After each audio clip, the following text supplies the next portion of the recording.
Good morning, good afternoon, and good evening to everyone, and welcome to the Blocknative community call. My name is Laurence Delisle, and I host these community calls, and I've been in the crypto ecosystem for 5 years with layer ones and wallets and dApps. And at Blocknative, we really strive to build transparent, credible, neutral, real-time infrastructure for Web3. And we've been operating with that mindset for the last 4 years by allowing users to see into the pre-layer. And today, we're really focusing on using that infrastructure for block building to enable the conditions for a more decentralized and fair Ethereum. And today, we are pretty excited to be focusing on a really important aspect of Blocknative infrastructure, which is Web3 Onboard. And just yesterday, we launched a new capability on Web3 Onboard, which is called Transaction Preview. And I'm really excited to have the product manager of Web3 Onboard, Marat Akdeniz, here with us today to talk about its importance. Welcome, Marat. Nice to be here. Thanks, Laurence. Of course. And before we get started, if you have a question, please raise your hand and we will invite you to speak, or you can tweet at us or ask a question on our Discord. We'll be monitoring all of those different domains and we'll try to answer your question. So Marat, talk to us about Web3 Onboard. You've been involved in it from the start, right? Well, actually, Web3 Onboard, yes, but Onboard had a predecessor, Onboard.js, that I've been fairly involved in, but Blocknative actually, came up with that as a result of an ETH Denver, hackathon, I believe. And, it was just one of its, one of the first times that, a wallet connection solution was presented. And I think it quickly grabbed the attention of notable folks in the ecosystem and gained adoption from there. There was a big learning process through Onboard.js, and obviously the ecosystem has grown so much in those 2 years that we decided to move forward with a new version, Web3 Onboard, which has gained just this crazy amount of adoption in a short period of time, and has been a stellar product. Yeah, talk to me a little bit about how it's evolved, because back then there wasn't many of those wallet connections, and today we see a lot of them, and so many more people participating in the ecosystem. So can you talk to me a little bit about how it's evolved? Yeah, particularly when Onboard.js was developed, there simply weren't as many wallets that are being used across the ecosystem as there are today. So Onboard.js was a monolithic product in the sense that it was kind of one product that you integrate and you got all of these wallets with it. And over time, so many wallets were added to it that the size of the product was getting large enough where we considered modularizing it.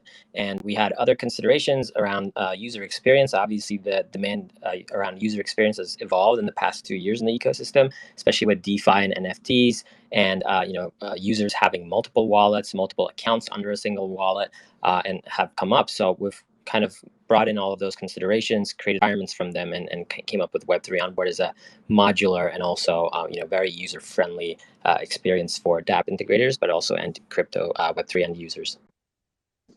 Talk to me a little bit more about that. So what are those key components of Web3 Onboard?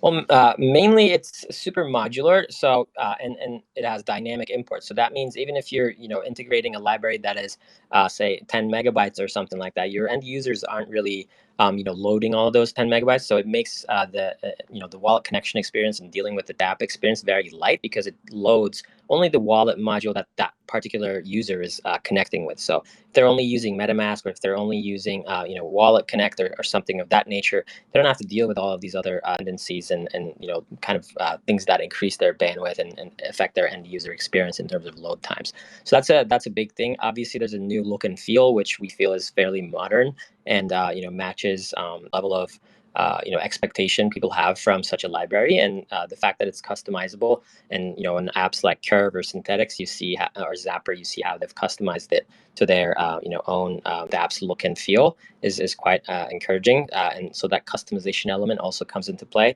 And we've also brought in different aspects of both Blocknative products, but also ecosystem sought after features, such as account center, where there's a place where the wallet connections and Dapp related actions can be managed. We have Notify that gives you all of the transaction notifications in real time, and now we have transaction preview in there as well that is able to preview the transaction before you sign it in your wallet, giving you lots of reducing your transaction anxiety that you might have because you generally sign things blindly in Web3, unfortunately, but also gives you that confidence and trust in the Dapp that you're using and the transactions that you're signing as an end user. Yeah, I'd love to talk a little bit more about this launch transaction preview. And it's not a net new offering for Blocknative, but it is new for onboard. So talk to me why it was so important to add transaction preview and what's different today that dApps can use this. Yeah, preview is very, very important from a user experience standpoint, but it also has become a major part of the end-to-end transaction lifecycle in Web3 as a whole. So, originally, when we came up with our simulation platform that transaction preview uses, the goal was to, reveal all of these internal transactions that a contract call might make before the transaction's actually executed, so that people can see what's going on with a transaction before it actually goes on chain. So that was the original goal. And then, that evolved into this user experience enhancing use case where people are able to, or end users are able to, see their transactions ahead of time and really understand the level of slippage that they might experience, the number of tokens that they're getting as a result of their swap or any other action that they're taking ahead of time, and kind of have that level of confidence when they're signing the transaction. Well, over time, we anticipate the transaction lifecycle to grow and evolve from where it is today, and preview having a major role along that. And you can imagine some of the prevalent narratives in the ecosystem around sharing the MEV or having inclusive blocks and all of these things that are kind of happening both on the Ethereum Foundation level and some other organizations in the ecosystem, to then also have an effect on transaction preview and how it evolves. Yeah, so big picture, Blocknative is a block builder. Talk to me more about that. What does Web3 onboard and transaction preview have to do with that? Well, block building is a big beast on its own, and is critical infrastructure for the ecosystem. And not just as Blocknative, we work with many other block builders in the space, and we're generally in tune. And it's an open, inclusive space, so we definitely are we share that general ethos.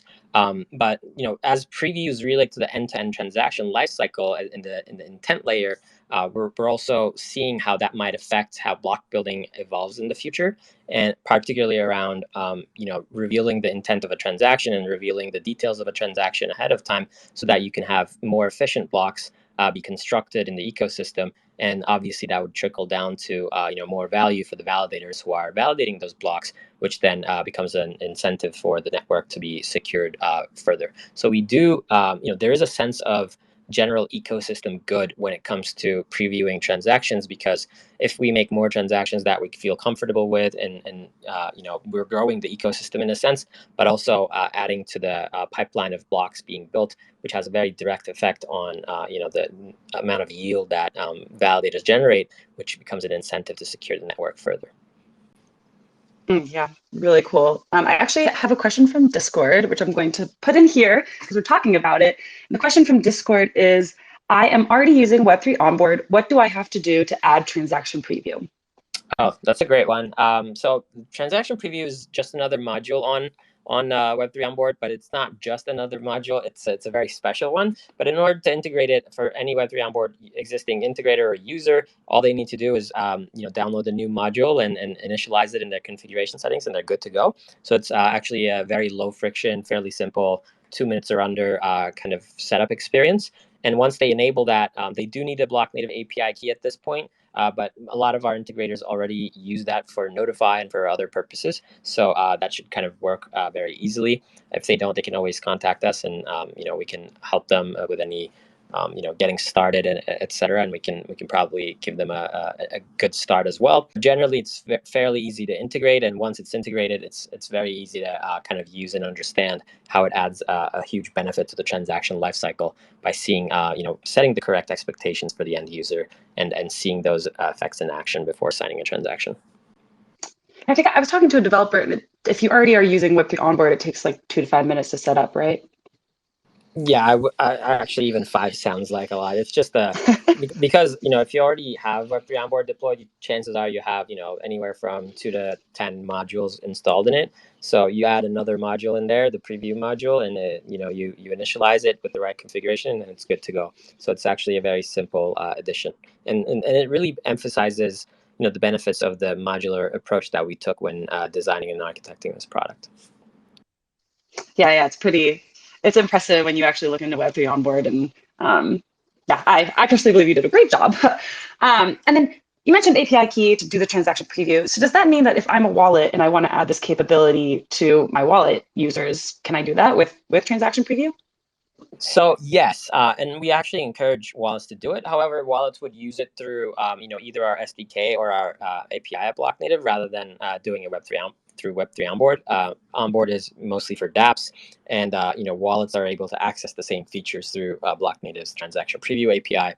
So it's a fairly simple integration. It's not as easy as just adding a new module to existing Web3 onboard deployment, but it's a fairly simple API integration, and they can get started with it fairly quickly, and it also would allow them to kind of be able to configure richer features based on the API response they get, because they would have full freedom to use it however they like in their wallet or application. Awesome. So you've touched on this a little bit, but what makes for a good developer experience, and how does Web3 Onboard do this? Yeah, I think having a good product that is appealing and have it being well documented is a big part of it. But after that, it comes to the level of support and a level of clarity that you provide and how responsive you are for the developer's needs and questions. And this has come up over and over again throughout our history with Blocknative, where the developers just very much appreciate how responsive we are on Discord, how responsive we are on Telegram or even Twitter. We pay close attention to developer needs and asks and questions and get those issues done. If you go to the GitHub repository for Web3 Onboard, you'll see that we're fairly responsive to all of the issues. We close as much as we can. I think we've closed over 200 issues and throughout the maturity of this product. So developer experience goes well beyond what the product and the documentation is. It's actually that post integration, post kind of hook experience for that developer, where after they've already played around with the product and integrated to some degree, they have some auxiliary questions or issues, and being in touch with the developer and being empathetic to what they're experiencing as they deal with your product actually constitutes, I would say, half of a good developer experience. Absolutely. I mean, I definitely see working with all of these developers and understanding what their needs and wants are and trying to build that out is super important. One thing that I think is quite unique as well is that with Onboard, you can connect to both hardware and software wallets. Can you talk to me about how you integrated that? Like, what was the process like, and why do you allow this? Yeah, one of the biggest features that put Onboard forward as some other wallet connection solutions came into market was that Onboard had best-in-class hardware wallet support. And for dApps that care about whale users or users that have large amounts of funds in one way or another, most of the time those funds are within hardware wallets. So having a good hardware wallet experience is really important for your dApp if you really want whether it's a DEX and you're looking for volume, and whether you're looking for influencers that have a decent amount of tokens on your work, or for a governance process, it's very important to include those users that hold large amounts of tokens in hardware wallets.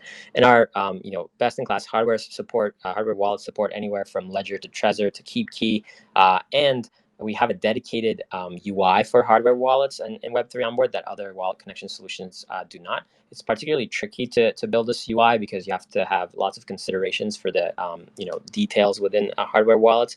But being able to that UI in wallet selection in the hardware wallet connection process is very important and makes the user experience much better.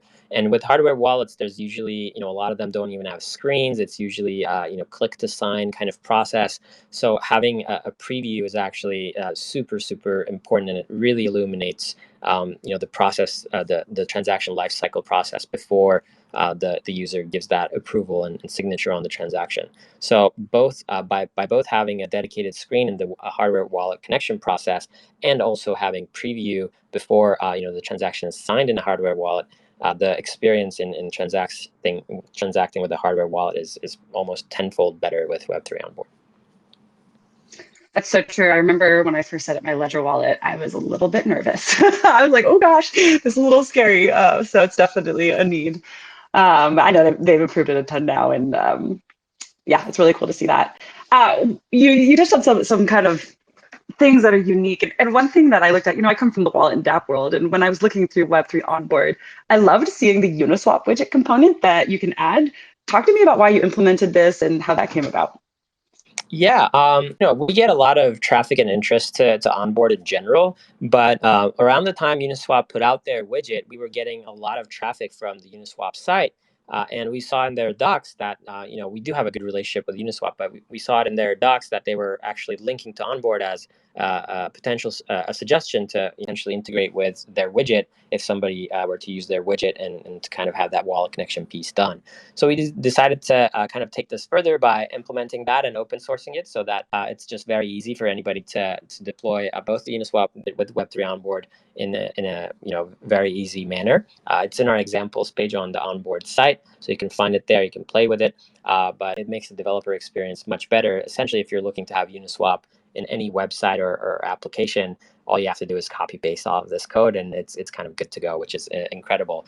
So it really puts forward, both having open source, solutions in the ecosystem and how they can come together to make the proliferation of crypto and Web3 very easy and easy to kind of integrate and use. So we're very excited, and we plan to have more examples in the future on the onboard side that are open sourced and can be used in any means that developers wish for. So look forward to kind of presenting more on that front.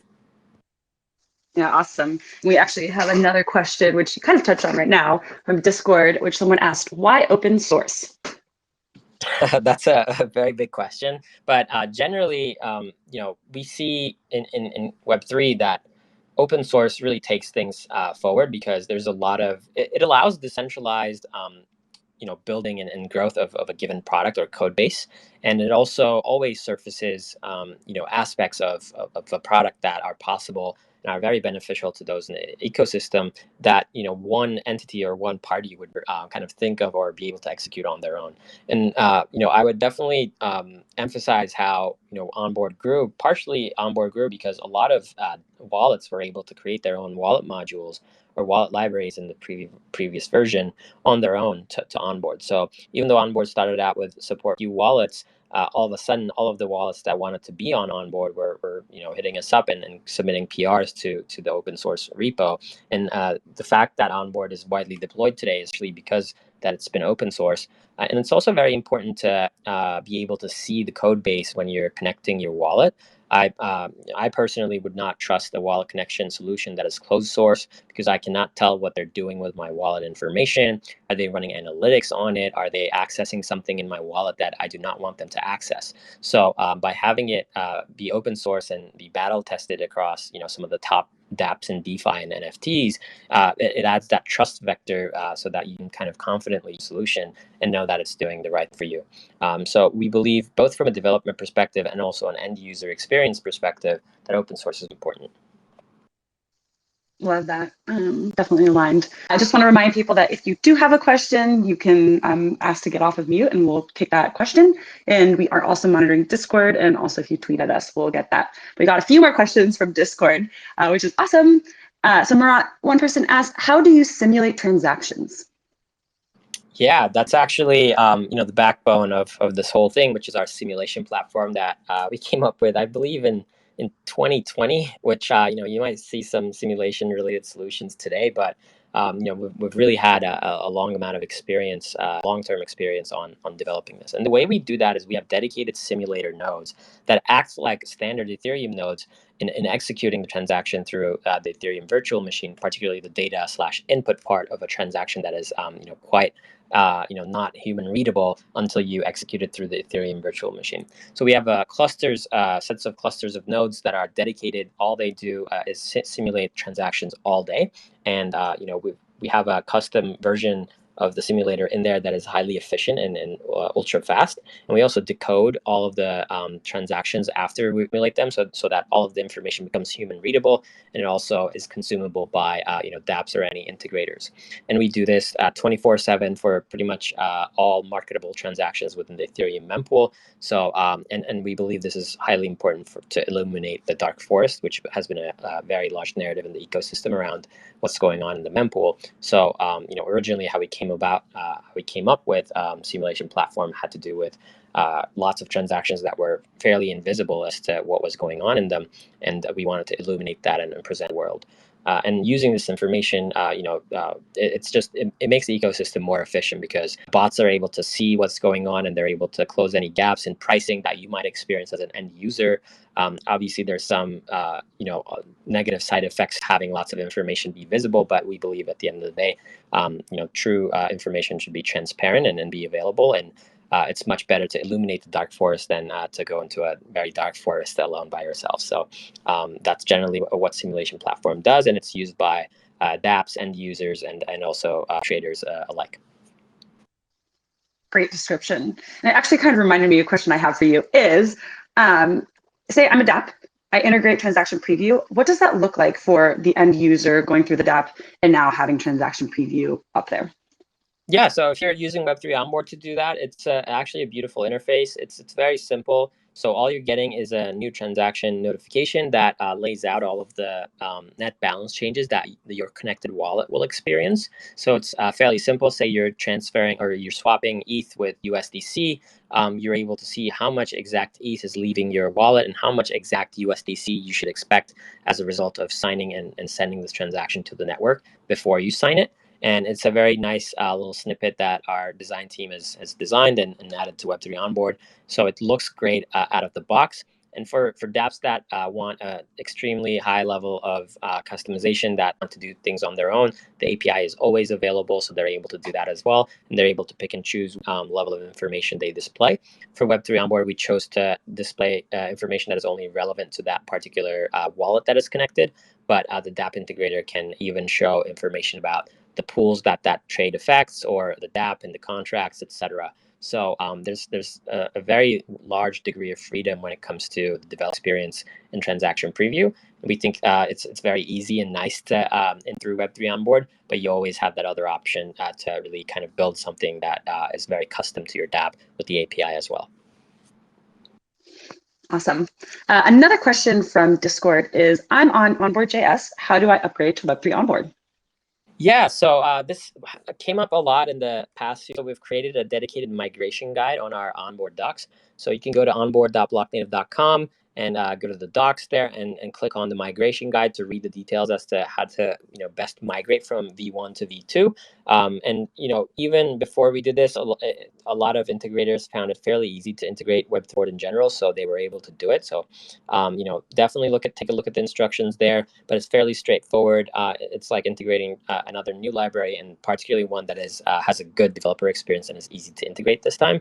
So it's actually very easy, and we encourage everybody to do it because a lot of the ecosystem attention is now going towards Web3 Onboard. All of the large DeFi apps have, the ones that are using Web3 Onboard, which many of them do, have already migrated to Web3 Onboard, and they include, Synthetics, Yearn, Zapper, Curve. So yeah, definitely any integrator, we highly encourage them to go forward Web3 Onboard and see the difference for themselves.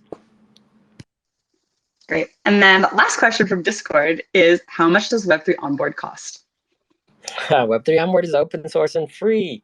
And that's great. And even if you want to get a Blocknative API key and use some of the Blocknative infrastructure powered services, it's still free. So we highly encourage everybody to do all of that.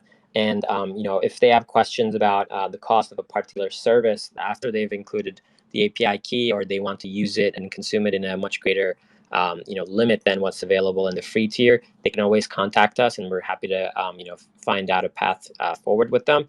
We're generally friendly, especially when it comes to the use of Web3 Onboard, and we will do anything we can to enable developers to get the most out of it. So in that sense, not only is it free, that we're kind of happy to give you more if you just open a channel of communication with us and tell us your needs. So I highly encourage anyone to use it and talk about it and for their favorite dApps. Awesome. So my last question for you, Murat, is where can people find out about Web3 Onboard and transaction preview? They should go to onboard.blocknative.com and explore. But our Twitter is definitely a good resource, and our Discord is also a wonderful resource because you can get real-time answers or read from the community as well. But yeah, please go on to onboard.blocknative.com. Tell us any questions that you have on Discord, and we'll be happy to. We also have a React demo, correct? We do. We've migrated from having a framework-specific solution to a framework-agnostic solution. But React demo is still very rich. So if any React developer wants to get started quickly, all they have to do is clone or fork our React demo repo, and voila, they have a React compatible deployed version of it already ready to go that they can tweak however they like. So all of it is on reactdemo.blocknative.com. Awesome. Well, we're out of time, a little over too. Thank you so much for joining us, Murat. That was super insightful and hopefully helpful to everyone who's here. And if you're interested in the onboard transaction preview, sharing that, hop on our Discord or schedule some time to chat with us through blocknative.com. And we're really happy to chat and collaborate. And we'll see you next week. We're going to have an end of the year community call that we'll schedule shortly. And we look forward to seeing you all there. Thanks again, Murat. Awesome. Thanks, Lawrence. Bye. Bye.